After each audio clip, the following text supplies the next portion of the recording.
Always take your blush on back of your hand. आपको उसको ऐसे हैंड पर थोड़ा ब्लेंड जरूर करना है, सो आपका जो प्रोडक्ट है वो वार्म अप हो जाए। नाउ अगर आपका फेस चबी है तो आपको इस एरिया पे ब्लश अप्लाई करना है। अगर आपका फेस मेरी तरह इतना चबी नहीं है तो आपको इस एरिया पे ऐसे ब्लश को अप्लाई करना है, देन ब्लेंड करना है। ठीक है जी।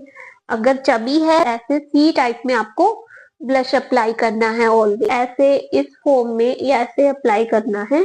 ब्लश को ऊपर की तरफ ब्लेंड करना है, सो अ लिफ्टेड इफेक्ट। ओके। अगर फेस थोड़ा पतला है, आपको थोड़ा हैवी दिखाना है, तो आप ऐसे इस एरिया पे, मेन एरिया पे, यहाँ पे अप्लाई करें ब्लश को, एंड देन ऐसे ऐसे ऊपर की तरफ लेके जाएं